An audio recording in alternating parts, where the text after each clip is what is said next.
I am so very happy to be talking about Hekate Kleidoukhos. This is a brief talk summarizing the history of Hekate Kleidoukhos. And then we'll move into a separate segment when I talk about the 13 modern keys of Hekate. So let's get started.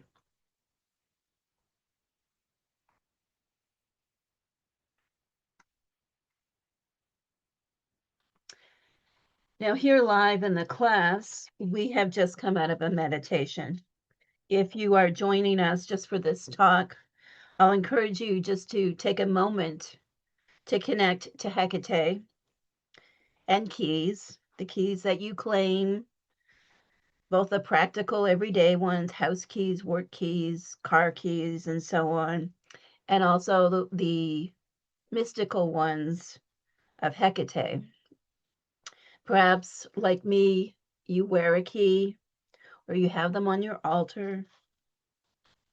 Just take a moment here to connect with the power of keys as both practical tools and portals of connection to Hekate and our own selves.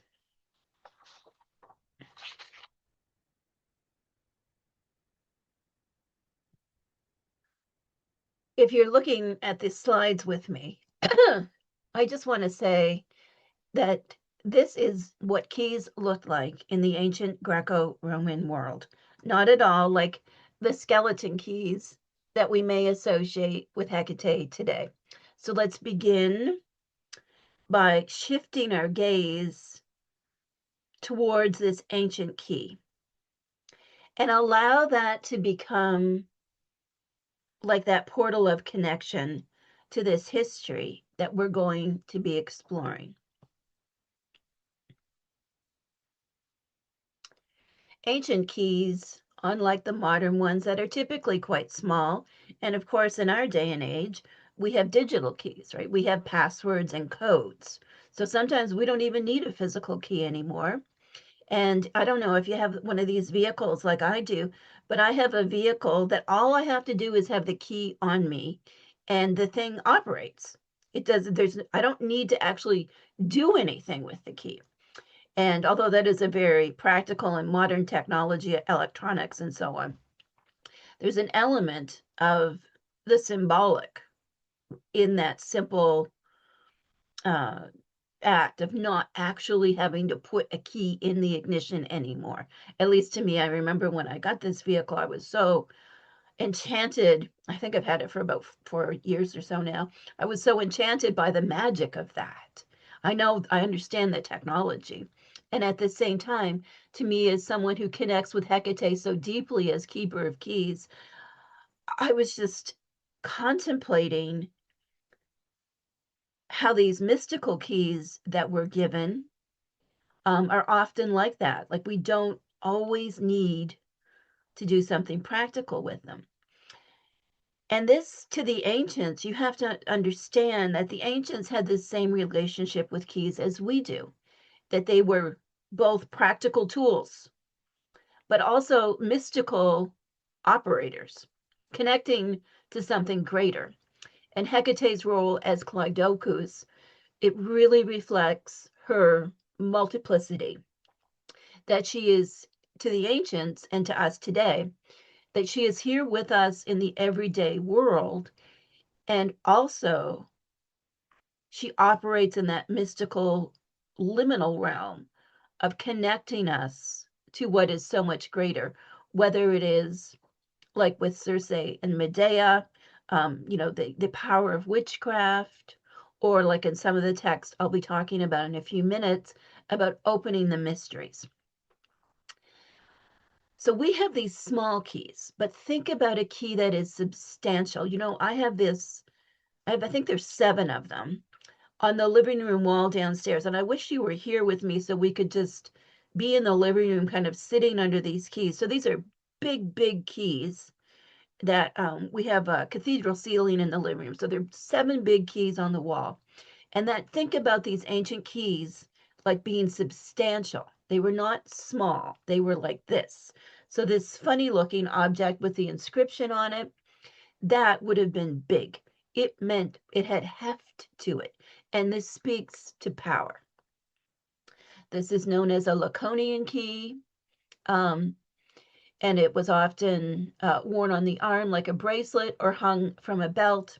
And this always makes me think of Mrs. Hughes from Downton Abbey with her big thing of keys on her belt. Like, so, we still sometimes will see people who hang keys off of their belt. My dad always did this too. He had a little pulley thing, um, and he could just not even unclip his keys.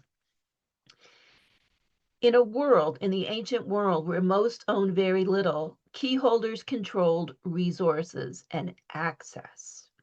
Again, this speaks to thresholds, but it speaks to power. Keys represented authority, responsibility, and of course, power. They were symbols of sovereignty and guardianship, and whoever held the keys was the gatekeeper. They were the boundary. They were either the bridge or the barrier because they could grant access or deny it. And they could also lock things up. Keys were power in the ancient world. Specific type of power.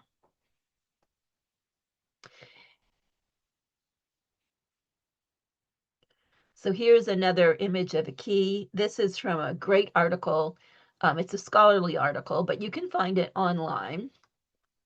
Key bearers of Greek temples, the temple key as a symbol of priestly authority. So this is I said a specific type of power. So within the context of the home, wives were the key bearers. Now let's just again we're working with these ancient keys as that connector to this era where women could not own property usually. There were some exceptions. But they kept the keys to the house. So, in a way, this is a distribution of power. That keys don't always mean ownership, they mean control of. And that can be like a kind of fascinating thought trail to go down, right? When you think that you don't need to own something to be the key bearer of something. Um, So when women married, they received the keys to the home. This was real power, not merely symbolic. And you think of like modern marriages where rings might be exchanged. But usually within the home today, everybody has a key. Could you imagine if you live in a partnered situation that if only one person kept the keys? So the female head of household, the domina in the Roman world, determined access to spaces within the home. She decided what was open and what remained closed, chose who was welcome and who was kept out. This refers to the Greek xenos or xenia, which is hospitality, managed how provisions were distributed and what was kept in reserve. Think about this. We're not likely to do this in the modern world, but the key to the larder, the key to the pantry. My grandmother always had like a locked pantry. So think about that, what we lock up within our homes and who has the key to that. So this helps us understand a little bit about why Hecate was perhaps seen as keeper of keys in her role, what we might say as a nodia, like Hecate of the everyday. Keep in mind, in the ancient world, Hecate Enodia of the road, that was one of her primary aspects, and that keys were, of course, involved there as well. And that Hecatea, or shrines to Hecate, were often put at the entrances to homes, the boundaries to towns, and so on. And so you can think about this. Of course, she is the key bearer. And of course, this maps on to women's power.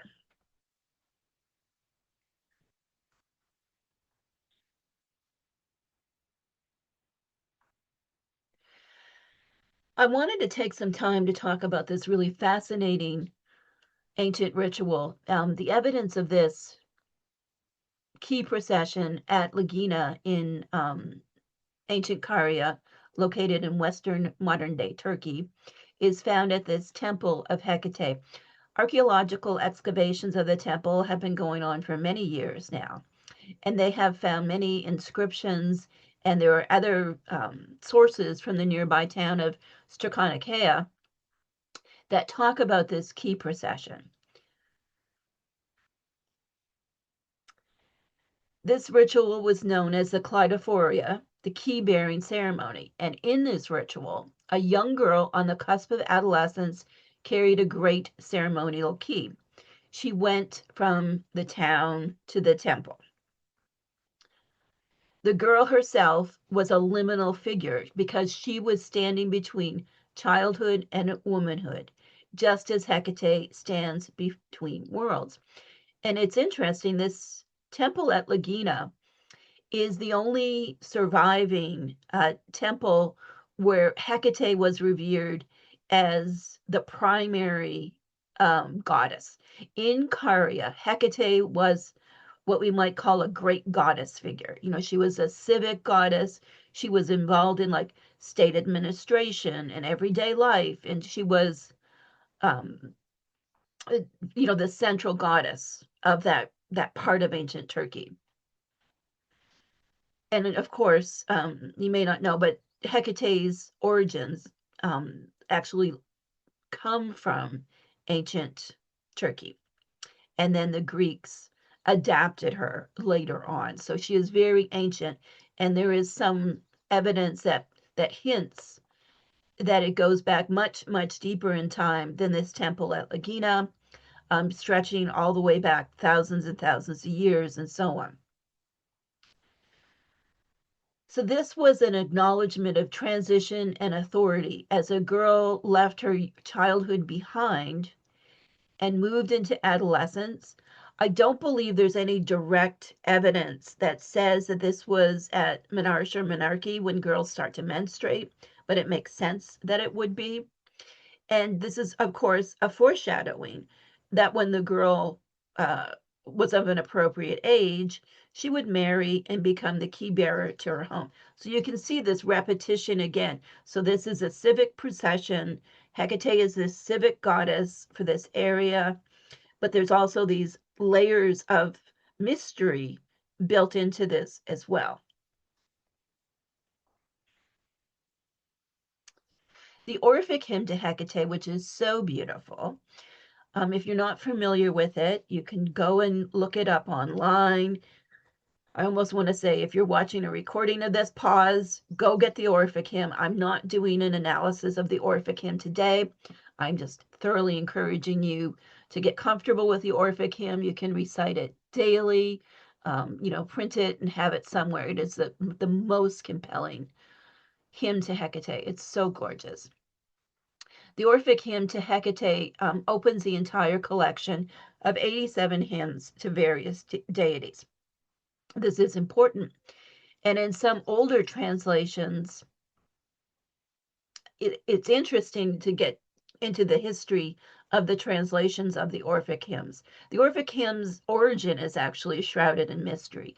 We know a little bit about Orphism, which was a type of mysticism that existed around the beginning of the Common Era. So this is not deep. We're kind of moving through history and we're still 2,000 years in the past, but not as deep in the past perhaps as Hecate of Lagina and the road that led Hecate to Lagina, let's say. So this is so telling. In the Orphic Hymn to Hecate, of course, she is invoked as Kleidoukhos, keeper of the keys.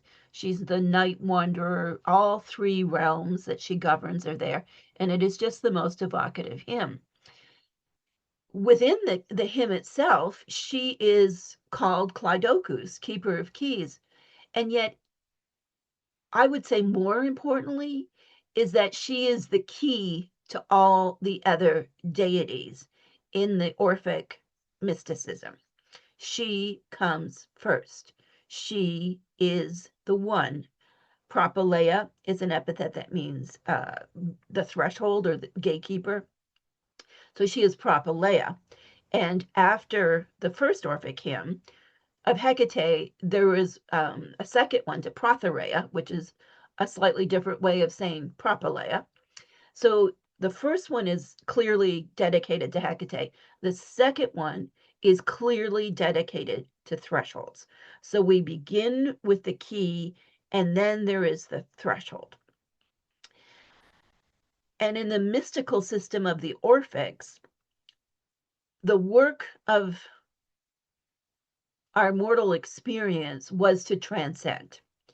And so, in their way of seeing, this was Hekate as the cosmic, that she unlocked these greater mysteries to the cosmology of the gods. You know, she is first among gods. So powerful. And in the Chaldean oracles, which is around the same time as the Orphic hymns are thought to have been written, the Chaldean oracles are a collection of existing fragments that are a philosophical,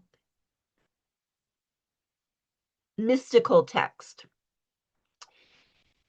They're based in Neoplatonic thinking, so this is after Plato. And these thinkers were very much concerned with a philosophy that was mystical. A lot of modern philosophy, of course, isn't mystical, it's very rational and logical. But to the ancients, the cosmic, the transcendent, was intersected with how we think and act and what propels us or what motivates us. There was no separation there. So in this text, Hecate is presented as anima mundi, the world soul. And we see this metaphor of her as the key bearer repeated again.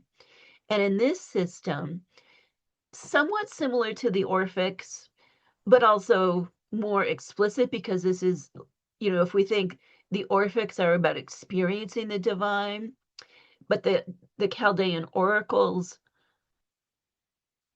were attempting to explain the nature of the universe. The authors of both are subject to debate, which is interesting.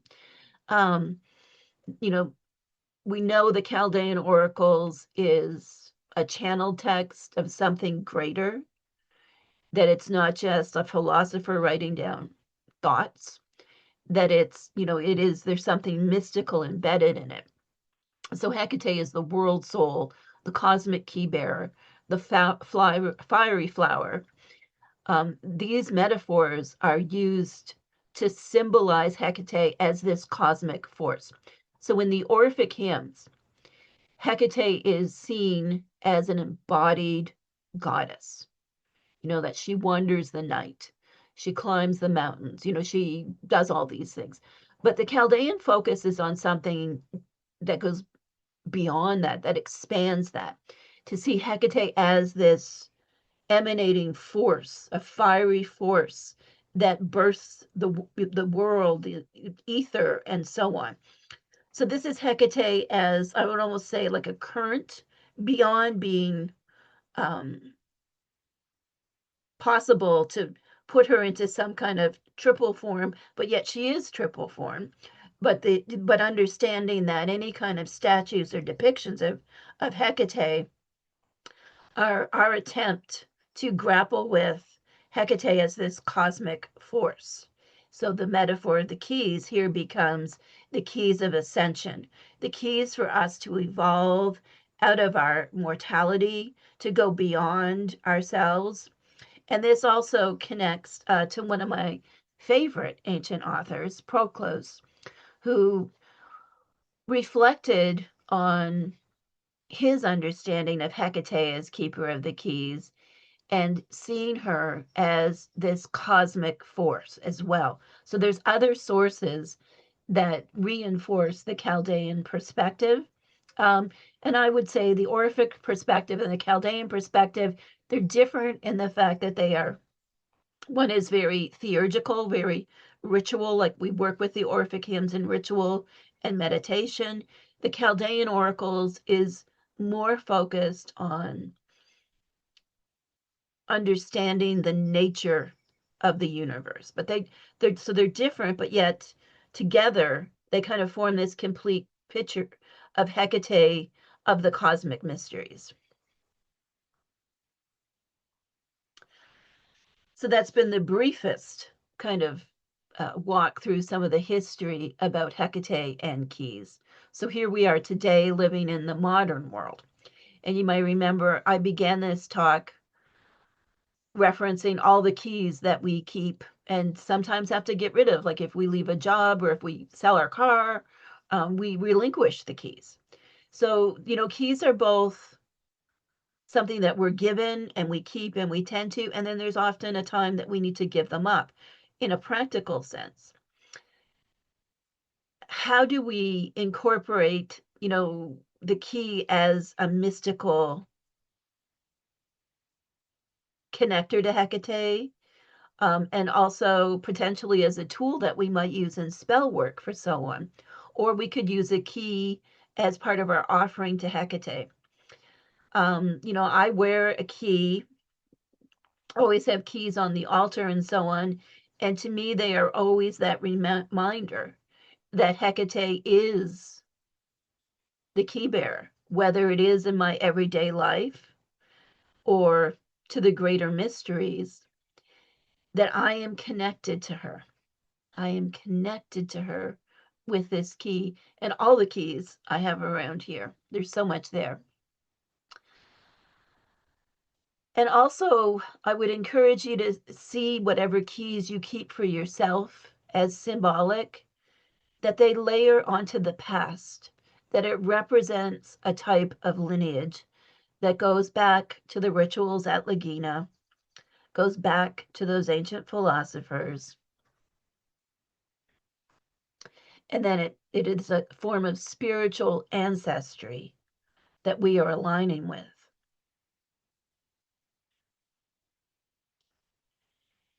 Psychologically, there is that layer to these keys as well.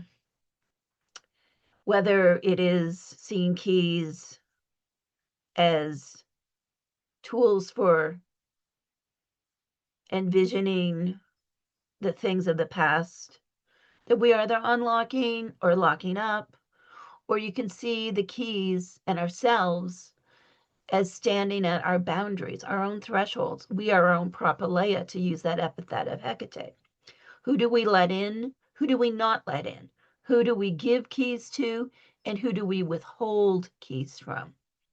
And then we can take this from that interpersonal lens of boundary work. We can take it to an intrapersonal, to going into our interior selves and seeing that key as a tool for what we want to unlock about ourselves, what we want to amplify, maybe share with others, or what things no longer serve us. The key is an excellent symbol to connect with as we are doing shadow work. We can see Hecate, as standing in front of her cave, granting us admission for shadow work. And then to her garden, she grants us the key to work with natural magic and green witchery. And when we are called into our witchcraft, you can see it as a key to her cauldron and even a key to her Starry Road temple. And as we go into exploring like some of her upper world epithets and aspects, we can see that that's our own ascension, our own evolution, our own transcendence beyond the mundane. So there's so many different ways to work with keys. The 13 modern keys of Hecate are ways of organizing the practice of modern Hecatean witchcraft. So I'll just take a few minutes to talk about those, but we'll do that on a separate recording. Thank you for hanging out with me while I walked us through a little bit about the history and the practice of Hekate as Kleidoukhos. And if you need to call upon her as Kleidoukhos, if you are pondering a boundary, if you need to lock something up, or if you're being called to a new journey, call upon Kleidoukhos, and she may just grant you the key that you are being called to.